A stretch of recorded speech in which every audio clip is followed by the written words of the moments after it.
Hello, I M doctor Sreelakshmi. ഞാൻ Amrithalakshmi Ayurveda health care എന്നുള്ള സ്ഥാപനത്തിൻ്റെ CMO ആണ്. നമുക്ക് 2 സ്ഥാപനങ്ങളുണ്ട്. ഒന്ന് ട്രിവാൻഡ്രത്ത് പേട്ട സൈഡിലായിട്ടാണ്, രണ്ടാമത്തത് ട്രിവാൻഡ്രത്ത് തന്നെ കുറച്ച് റൂറലാണ്, വെള്ളനാട് എന്ന് പറഞ്ഞ സ്ഥലത്താണ് വരുന്നത്. അപ്പോൾ ഇന്ന് നമ്മൾ സംസാരിക്കാൻ ഉദ്ദേശിക്കുന്ന ടോപ്പിക്ക് ഹൈപ്പർ ടെൻഷനാണ്, അതായത് ബ്ലഡ് പ്രഷർ കൂടിയ അവസ്ഥ. അത് നമ്മൾക്ക് ഇന്ന് സാധാരണഗതിയിൽ എല്ലാ മനുഷ്യർക്കും പ്രായഭേദമന്യേ കണ്ടുവരുന്നൊരു അസുഖമാണ്. ഇപ്പോൾ ഷുഗർ പോലെ തന്നെയാണ് BP, കൊളസ്ട്രോൾ എന്നൊക്കെ പറയുന്ന പോലെ അതിൻ്റെ കൂട്ടത്തിലുള്ള ഒരാളാണ് ഇപ്പോൾ BP എന്ന് പറയുന്നത്. പൊതുവെ ഏതൊരു പേഷ്യൻറ്റും ആദ്യം വന്നു കഴിഞ്ഞാൽ നമ്മൾ ചോദിക്കുന്നത് ഷുഗർ ഉണ്ടോ, BP ഉണ്ടോ, കൊളസ്ട്രോൾ ഉണ്ടോ, ഇങ്ങനെയുള്ള ചോദ്യങ്ങളാണ്. കൂടെ ഇപ്പോൾ തൈറോയിഡ് ഉണ്ടോ, അങ്ങനെയൊക്കെ ചോദിക്കാറുണ്ട്. എന്ന പോലെ BP എന്ന് പറയുന്നത് ഒരു കോമൺ ആയിട്ടുള്ള ക്രോണിക്കായിട്ട്, അതായത് നീണ്ട കാലമായിട്ട് കണ്ടുവരുന്ന ഒരു അസുഖമായിട്ടാണ് കണക്കാക്കുന്നത്. അത് പണ്ട് കാലത്ത് പ്രായം കൂടിയ ആൾക്കാരിലാണ് കൂടുതൽ കണ്ടുവന്നുകൊണ്ടിരുന്നത്. അതായത് ഒരു 60 വയസ്സിന് ശേഷമുള്ള അമ്മൂമ്മമാർക്കും അപ്പൂപ്പന്മാർക്കും ഒക്കെയാണ് ഏറ്റവും കൂടുതൽ കണ്ടുവന്നിട്ടുള്ളത്. എന്നാൽ ഇന്ന് അങ്ങനെയല്ല, ചെറിയ കുട്ടികൾക്ക് തൊട്ടേ BP കണ്ടുവരുന്നുണ്ട്. ഇപ്പോൾ യൂഷ്വലി പ്രഗ്നൻസി ടൈമിലൊക്കെയാണ് BP കൂടി കാണുക എന്ന് നമ്മൾ പറയാറുണ്ട്. അല്ലെങ്കിൽ എന്തെങ്കിലും ഒരു പെർട്ടിക്കുലർ ഒരു അസുഖം ഉണ്ടാവണം, അതുകൊണ്ട് ആണ് നമ്മൾ കൂടുതൽ കണ്ടുവരുന്നത്.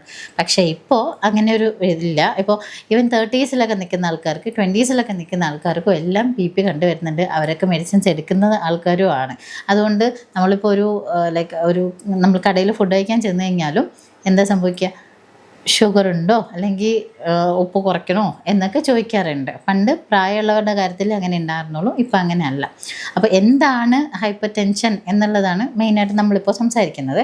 ഹൈപ്പർ ടെൻഷൻ അല്ലെങ്കിൽ BP കൂടിയ അവസ്ഥ എന്ന് പറഞ്ഞു കഴിഞ്ഞാൽ നമ്മളെ ശരീരത്തിൽ ബ്ലഡിൻ്റെ ഫാസ്റ്റായിട്ടുള്ള മൂവ്മെൻറ്റ്, ഭയങ്കരമായിട്ട് ഫാസ്റ്റായിട്ട് മൂവ് ചെയ്യുന്ന സമയത്ത് നമ്മുടെ ഹൃദയത്തിൽ അകത്തുള്ള ആർട്ടറീസ്, അതായത് അകത്തുള്ള വെസൽസിൽ നല്ല രീതിയിൽ പ്രഷർ ചെല്ലുന്നതനുസരിച്ച് അതിൻ്റെ കട്ടി കുറയും. നമ്മൾ സ്വാഭാവികമായിട്ടും ഒരു ബലൂണിൽ വെള്ളം നിറച്ച് കഴിഞ്ഞാൽ വെള്ളത്തിൻ്റെ പ്രഷർ കൂടുന്നതനുസരിച്ച് അതിങ്ങനെ കട്ടി കുറഞ്ഞുറങ്ങി വരുന്നത് പോലെ ഇതിൻ്റെയും വോളുകളെല്ലാം ഭയങ്കര തിന്നാവാൻ തുടങ്ങും. അത് ചില സമയങ്ങളിൽ പൊട്ടാറുണ്ട്. അങ്ങനെയാണ് നമ്മൾ പല കണ്ടീഷൻസ്, ഫെയിലിയേഴ്സ് എല്ലാം നമ്മൾ ഫേസ് ചെയ്യേണ്ടി വരുന്നത്. അപ്പോൾ അങ്ങനെ ഹൈപ്പർ ടെൻഷൻ, അതായത് BP എന്നുള്ളൊരവസ്ഥയിലേക്ക് കൊണ്ടെത്തിക്കുന്ന ഒരുപാട് ഘടകങ്ങളുണ്ട്. നമ്മുടെ ശരീരത്തിൽ ഫാസ്റ്റായിട്ട് ബ്ലഡ് മൂവ് ചെയ്യുക, അത് കാരണം അതിൻ്റെ വെസൽസ്, അതായത് ആർട്ടറീസിനൊക്കെ പ്രശ്നങ്ങൾ ഉണ്ടാക്കുക. അതാണ് ഹൈപ്പർ ടെൻഷൻ എന്ന് പറയുന്ന ഒരു കണ്ടീഷൻ എന്ന് പറയുന്നത്. അപ്പോൾ ഈ കണ്ടീഷനിൽ നമുക്ക് എങ്ങനെയാണ് ഓരോ കണ്ടീഷൻസിലും നമുക്ക് എന്താ ചെയ്യാൻ പറ്റുക, ഇതുണ്ടോ ഇല്ലയോ നമുക്ക് എങ്ങനെ കണ്ടെത്താം, ഇതിന് എന്തൊക്കെയാണ് നമ്മൾ ശ്രദ്ധിക്കേണ്ടത്, ഏതൊക്കെ പ്രായങ്ങളിൽ ശ്രദ്ധിക്കണം. അല്ലെങ്കിൽ ഇപ്പോൾ ഇതിൻ്റെ ഏറ്റവും വലിയൊരു പ്രശ്നം എന്ന് പറയുന്നത് തന്നെ സിംറ്റംസ് ഇല്ല എന്നുള്ളതാണ്. അതുകൊണ്ട് നമ്മളതിനെ സൈലൻറ്റ് കില്ലർ എന്ന് വിളിക്കാറുണ്ട്. മീൻസ് നമുക്ക് പറയാൻ പറ്റില്ല ഇന്ന അസുഖം വന്നു, അല്ലെങ്കിൽ ഒരു തലകറക്കം പോലെ ഉണ്ട്, രാവിലെ എണീക്കുമ്പോൾ തലകറക്കം പോലെ ഉണ്ട്, അത് BP കൊണ്ടാണോ, അത് BP കുറഞ്ഞിട്ടാണോ കൂടിയിട്ടാണോ നമുക്കറിയില്ല. അപ്പോൾ ഒരു തലകറക്കം പോലെയുള്ള സിറ്റുവേഷൻ വരിക, അല്ലെങ്കിൽ മറ്റെന്തെങ്കിലും ഒരു ഇറിറ്റേഷൻ തോന്നുക, ഭയങ്കര ഒരു നമുക്ക് ഈ തേളയടിക്കുക എന്നൊക്കെ പറയില്ലേ, ഒരു നെഞ്ചെടുപ്പ് പോലെ, അങ്ങനെയുള്ള സിറ്റുവേഷൻസ് ഒക്കെ വരിക. അപ്പോൾ BPയുടെ കുഴപ്പം കൊണ്ടാണോ, എന്താണ് പ്രശ്നം, അതോ ഇനി ഷുഗറിൽ വല്ല വേരിയേഷൻസ് വന്നിട്ടാണോ എന്ന് നമുക്കറിയില്ല. അപ്പോൾ അതിനെന്താണ് ചെയ്യേണ്ടത് എന്നുള്ളത് ബേസിക്കലി നമ്മൾ ചെയ്യേണ്ട ഒറ്റ കാര്യമുള്ളൂ, BP ചെക്ക് ചെയ്യാം. ഏതെങ്കിലും അടുത്തുള്ള ഒരു ഹെൽത്ത് സെൻറ്ററിൽ പോയിട്ട് BP ചെക്ക് ചെയ്യുക റെഗുലറായിട്ട് എല്ലാ ദിവസവും. ഇപ്പോൾ കണ്ടിന്യൂസ് ഇന്ന് രാവിലെയും ഉച്ചയ്ക്കും വൈകിട്ടൊക്കെ നമുക്ക് ആ ബുദ്ധിമുട്ട് അങ്ങനെ കൺസെൻ്റായിട്ട് നിൽക്കുന്നുണ്ടെങ്കിൽ ഒരു 2 hours കൂടുമ്പോൾ ചെക്ക് ചെയ്ത് നോക്കുക. അത് ഹൈ ആയിട്ട് തന്നെ നിൽക്കുകയാണെങ്കിൽ എമർജൻസി ആയിട്ട് ഒരു ഡോക്ടറെ കാണാൻ, അതിന് വേണ്ടി കാര്യങ്ങൾ ചെയ്യാം. അല്ല, നമുക്കിപ്പോൾ ഇന്ന് രാവിലെ നമ്മൾ നോക്കി, ഓക്കെ, അതിനുശേഷം വലിയ പ്രശ്നങ്ങളൊന്നും കാണുന്നില്ല, നെക്സ്റ്റ് ഡേ വീണ്ടും നോക്കുക. അങ്ങനെ ഒരു കണ്ടിന്യൂസ് ആയിട്ട് 1 week നോക്കുക. വ്യത്യാസം കാണുന്നുണ്ടെങ്കിൽ മാത്രം മെഡിക്കേഷനിലേക്ക് പോവുക. ഓറൽസ് നമുക്ക് നമ്മുടെ കാര്യങ്ങളിൽ തന്നെ അഡ്ജസ്റ്റ്മെൻറ്റ്സ് ഒക്കെ ചെയ്ത് അത് നോർമലൈസ് ചെയ്ത് കൊണ്ടുപോകാൻ പറ്റും. ഇന്ന് ഏറ്റവും കൂടുതൽ ഇത് കണ്ടുവരുന്ന യൂത്തിലാണ്. അപ്പോൾ യൂത്തിലുള്ള ആൾക്കാർക്ക് തന്നെ, അതായത് ഇപ്പോഴത്തെ ജനറേഷൻ കുട്ടികൾക്ക് തന്നെ അത് കൺട്രോൾ ചെയ്ത് പോകാമെന്നുള്ള കാര്യങ്ങളേ ഉള്ളൂ. പക്ഷെ അവർക്ക് തന്നെയാണ് ഏറ്റവും കൂടുതൽ ഇത് കണ്ടുവരുന്നു എന്നുള്ളതുകൊണ്ട് അത് കുറച്ചൊന്ന് നമ്മൾ ശ്രദ്ധിച്ച് മുന്നോട്ട് പോകാൻ വേണ്ടി നോക്കുക. ഇനി സ്ട്രെസ് റിലേറ്റഡ് ആയിട്ട് എങ്ങനെയാണ് ഹൈപ്പർ ടെൻഷൻ നമ്മളെ ബാധിക്കുന്നത് എന്നുള്ളതാണ്. സ്ട്രെസ് റിലേറ്റഡ് ആയിട്ടെന്ന് പറയുമ്പോൾ നമുക്കിപ്പോൾ ഒരു ടെൻഷൻ വന്നു, അല്ലെങ്കിൽ ഒരു ആൻസൈറ്റി, അല്ലെങ്കിൽ ഒരു ടെൻഷൻ, എന്തെങ്കിലും ഒരു കാര്യത്തിനെ കുറിച്ച് ആലോചിച്ച് ഭയങ്കരമായ ഒരു ഉത്കണ്ഠ, അങ്ങനെ ഒരു സിറ്റുവേഷൻ നമുക്ക് വന്നു കഴിഞ്ഞാൽ നമ്മുടെ ശരീരത്തിൽ എന്താ സംഭവിക്കുക, ബ്ലഡിൻ്റെ പ്രഷർ കൂടിയിട്ട് അതെല്ലാം നമ്മുടെ വെസൽസിലാണ് അതിൻ്റെ സ്ട്രെസ്സ് നമുക്ക് പോകുന്നത്. അപ്പോൾ ഇതെങ്ങനെയാണ് കൂടുന്നത്? സ്ട്രെസ്സ് കൂടുമ്പോൾ സ്വാഭാവികമായിട്ടും നമ്മുടെ ശരീരത്തിൽ ഹോർമോൺസ് ചില ഹോർമോൺസിൻ്റെ അളവുകൾ കൂടും. അഡ്രിനാലിൻ, കോർട്ടിസോൾ പോലുള്ള ഹോർമോൺസിൻ്റെ അളവ് കൂടും. ഹോർമോൺസിൻ്റെ അളവ് കൂടുന്നതിനനുസരിച്ച് നമുക്ക് പെട്ടെന്ന് പെട്ടെന്ന് ഫാസ്റ്റായിട്ട് ബ്ലഡ് ഭയങ്കരമായിട്ട് ഫ്ലോ ചെയ്യാൻ തുടങ്ങും. അതിനനുസരിച്ച് നമ്മുടെ വെസൽസ് എല്ലാം ഭയങ്കരമായിട്ടും സ്ട്രെസ്ഡ് ആവുന്നതനുസരിച്ച് നമ്മൾ എത്രത്തോളം സ്ട്രെസ്ഡ് ആവുന്നോ അതിപ്പോൾ ടെമ്പററി ആയിട്ടായിരിക്കാം, കുറച്ച് സമയത്തേക്കായിരിക്കും ആ ടെൻഷൻ ഉണ്ടാകുന്നത്. പക്ഷേ നമ്മുടെ ശരീരത്തിലെ അവസ്ഥ, നമുക്ക് പണ്ടേ ക്രോണിക് ആയിട്ടുള്ള ബുദ്ധിമുട്ടുകൾ ഉണ്ടെങ്കിൽ പെട്ടെന്ന് ഉണ്ടാകുന്ന ഈ അക്യൂട്ട് ഷോക്ക് എന്ന് പറയുന്നത് ഭയങ്കരമായിട്ടും അത് നമ്മുടെ ഹൃദയത്തിനെ ബാധിക്കും. ഹൃദയത്തിനെ ബാധിച്ചു കഴിഞ്ഞാൽ അത് ഹാർട്ട് ഫെയിലിയറോ അല്ലെങ്കിൽ ഒരു സ്ട്രോക്കിലേക്കോ നയിക്കാം. അത് ഹാർട്ടിനെയോ ബ്രെയിനിനെയോ ബാധിക്കാം. അതിനെയാണ് ഹാർട്ട് ഫെയിലിയർ ആയിട്ടോ അല്ലെങ്കിൽ സ്ട്രോക്കായിട്ടോ വരാമെന്ന് പറഞ്ഞത്. അപ്പോൾ ഈ സ്ട്രെസ്സ് സംഭവിക്കുന്ന സമയത്ത്, അതായത് നമുക്കത് അക്യൂട്ടായിട്ടും ക്രോണിക്കായിട്ടും വരാമെന്ന് നമ്മൾ പറഞ്ഞു. അക്യൂട്ടായിട്ട് വരുന്ന കേസുകളെന്ന് പറഞ്ഞാൽ ടെമ്പററി ആയിട്ടാണ് വരുന്നത്. ആ ടെമ്പററി ആയിട്ട് വരുന്ന കേസുകളിൽ നമുക്ക് ഫൈറ്റ് ആൻഡ് ഫ്ലൈറ്റ് പോലെ, ഇപ്പോൾ ഫോർ എക്സാമ്പിൾ നിസ്സാരം നമ്മൾ വണ്ടി ഓടിച്ച് പോകുന്നു, പെട്ടെന്ന് ഒരു വണ്ടി വന്ന് തട്ടി, അത് നമ്മളെ കാരണം കൊണ്ടോ അല്ലെങ്കിൽ അവരുടെ കാരണം കൊണ്ടോ വോട്ടെവർ, ആ സമയത്ത് നമ്മുടെ ശരീരത്തിൽ ഉണ്ടാകുന്ന സ്ട്രെസ് അല്ലെങ്കിൽ മനസ്സിലുണ്ടാകുന്ന സ്ട്രെസ് എന്ന് പറയുന്നത് ചെറുതല്ല. മനസ്സിൻ്റെ അവസ്ഥയും നമ്മുടെ ശരീരത്തിനെ ബാധിക്കും. ചിലപ്പോൾ ശരീരം വിയർക്കുന്നത് പോലെ അല്ലെങ്കിൽ വിറയ്ക്കുന്നത് പോലെയൊക്കെ നമുക്ക് തോന്നാറുണ്ട്. അപ്പോൾ ആ സിറ്റുവേഷൻസ് എല്ലാം BP റിലേറ്റഡ് ആയിട്ട്, അതായത് ഹൈ ബ്ലഡ് പ്രഷർ റിലേറ്റഡ് ആയിട്ട് വരുന്ന കണ്ടീഷനാണ്. സെയിം ടൈം ക്രോണിക് കേസുകളിലെന്ന് പറഞ്ഞു കഴിഞ്ഞാൽ ഇപ്പോൾ ഒരു സാധാരണ മനുഷ്യനെ സംബന്ധിച്ചിടത്തോളം ഒരു വീട് വാങ്ങുക അല്ലെങ്കിൽ ഒരു വണ്ടി വാങ്ങുക, ഇതെല്ലാം നമ്മൾ ഒരു ലോൺ എടുത്തോ മറ്റോ ഒക്കെ ആയിരിക്കും ചെയ്യുക. അത് ലോൺ എടുത്താൽ നമ്മൾ അത് ചെയ്തു പോകുന്നതെങ്കിലും വീട്ടിലെ മറ്റു കാര്യങ്ങളെല്ലാം പുള്ളി ചെയ്യുന്ന ശമ്പളം കൊണ്ടോ, അത് ആണായാലും പെണ്ണായാലും ശരി തന്നെ, അവരുടെ ശമ്പളം കൊണ്ടും അവർ അധ്വാനിച്ച് കിട്ടുന്ന ആ കാശ് കൊണ്ടും ഒക്കെ ആയിരിക്കും ചെയ്തു പോകുന്നത്. പക്ഷേ അഡീഷണൽ ഒരു ബാധ്യത കൂടെ വരുമ്പോൾ ഇത് നമ്മളെ കാര്യത്തിൽ നമുക്ക് ചിലപ്പോൾ മീറ്റ് ചെയ്യാൻ പറ്റിയെന്ന് വരില്ല. അങ്ങനെയൊക്കെ വരുമ്പോൾ സ്വാഭാവികമായിട്ട് അതൊരു ക്രോണിക് ഹൈപ്പർ ടെൻഷനായിട്ട് നമ്മുടെ ഉള്ളിൽ കിടക്കും. അയ്യോ അത് ചെയ്ത് തീർന്നില്ലല്ലോ, ഇതെന്ന് തീരും, ഏത് കാലത്ത് നമ്മൾ ജീവിക്കും, ഇനി ഇതെല്ലാം തീർത്തിട്ട് എപ്പോഴാണ് ജീവിക്കുക, ഈ ഒരു ടെൻഷൻ നമ്മളെ മനസ്സിൽ കിടക്കും. ആ മനസ്സിൽ കിടക്കുന്ന സംഗതി നമ്മളെ ശരീരത്തിനെ ഒരുപാട് മോശമായിട്ട് ബാധിക്കുകയും ചെയ്യും. ആ മോശമായിട്ട് ബാധിക്കുന്ന സംഭവത്തിനെ നമുക്ക് പയ്യെ നമ്മളെ ബ്ലഡ് വെസൽസിലെല്ലാം എന്താ സ്ട്രെസ്സ് കൂടിയിട്ട് എന്ത് ചെയ്യും, അത് സ്റ്റിഫൻഡ് ആവും, ഇൻഫ്ലെയിംഡ് ആവും. അത് ക്രോണിക്കായിട്ടുള്ള സിറ്റുവേഷനിലാണ് ഈ സിറ്റുവേഷൻ ഇങ്ങനെ നിൽക്കുന്നത്. അതാണ് ഞാൻ നേരത്തെ പറഞ്ഞത്. അക്യൂട്ട് കേസുകൾ വരുന്ന സമയത്ത് മേ ബി അപ്പോഴും പെട്ടെന്നൊരു, ഇപ്പം നമ്മൾ പറയില്ലേ, പെട്ടെന്ന് ഹാർട്ട് അറ്റാക്ക് വന്ന് വീണു, അല്ലെങ്കിൽ പെട്ടെന്ന് നിന്ന് നിപ്പിൽ കുഴങ്ങി വീണ് മരിച്ചു, ഈ സിറ്റുവേഷനൊക്കെ വരുന്നത് ഈ ഒരു സ്ട്രെസ് റിലേറ്റഡ് ആയിട്ടാണ് വരുന്നത്. അതുപോലെ തന്നെ നമുക്ക് സ്ട്രെസ്സ് ബിഹേവിയറൽ സിറ്റുവേഷൻസിൽ വരാം. അതായത് ഇപ്പോൾ നമ്മളെ ഡയറ്റ് ശരിയല്ല, നമ്മൾ ഷുഗറൊന്നും നോക്കിയിട്ടല്ല കഴിക്കുക, സോൾട്ട് ആയിരുന്നാലും നന്നായിട്ട് അച്ചാർ കഴിക്കും, നന്നായിട്ട് പപ്പടം കഴിക്കും, അങ്ങനെ ഉപ്പ് കൂടുതലുള്ള സംഗതികളെല്ലാം നന്നായിട്ട് കഴിക്കും. അല്ലെങ്കിൽ നമ്മൾ കഴിക്കുമ്പോൾ നോർമൽ മീൽസ് കഴിക്കുമ്പോഴായിരുന്നാലും ഉപ്പ് പോരാ, നമുക്ക് കുറച്ചുകൂടെ BP കൂടിയ ആൾക്കാർക്ക് സ്വാഭാവികമായിട്ട് കുറച്ചുകൂടെ ഉപ്പ് കിട്ടിയെങ്കിൽ ഈ ഒരു ആസക്തി എപ്പോഴും ഉണ്ടാവും. അപ്പോൾ അങ്ങനെ കൂടുതൽ ഉപ്പ് ഉള്ളിലേക്ക് ചെല്ലുന്ന സിറ്റുവേഷൻ. അപ്പോൾ നമ്മളെ ഡയറ്റ്, നമ്മുടെ പൂവർ ഡയറ്റ് അതൊരു സിറ്റുവേഷനാണ്. സെക്കൻഡ് കേസ് എന്ന് പറയുന്നത് നന്നായിട്ട് ആൽക്കഹോൾ കുടിക്കുന്ന ആൾക്കാരുണ്ടല്ലോ, അവർക്കൊക്കെ വെച്ച് കഴിഞ്ഞാലും BP എപ്പോൾ വേണമെങ്കിലും കൂടാം എന്നുള്ളൊരു ക്വസ്റ്റ്യൻ മാർക്ക് അവിടെ കിടക്കും. അതുപോലെ തന്നെ നന്നായിട്ട് സ്മോക്ക് ചെയ്യുന്ന ആൾക്കാർക്ക്, ഇതെല്ലാം അവരുടെ ബിഹേവിയർ റിലേറ്റഡ് ആയിട്ട് വരുന്ന സ്ട്രെസ്സുകൾ, ബോഡിയിലേക്ക് വരുന്ന സ്ട്രെസ്സുകളാണ്.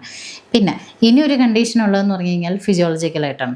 അതായത് കുറേ കാലം ഇങ്ങനെ ക്രോണിക്കായിട്ട് നമ്മളിങ്ങനെ ഹൈപ്പർ ടെൻഷൻ ഒരു കണ്ടീഷൻ നമുക്ക് ശരീരത്തിന് ഉണ്ടെന്നിരിക്കട്ടെ, അങ്ങനെയുള്ള കണ്ടീഷൻസിൽ ഒരു എൻഡോത്തീലിയൽ ഡിസ്ഫങ്ഷൻ എന്ന് പറയും. അതായത് നമ്മളെ വെസൽസ് ഡാമേജ് ആയിട്ട് വരുന്ന സിറ്റുവേഷൻ, അങ്ങനെയുള്ള സിറ്റുവേഷൻസ് വരാറുണ്ട്.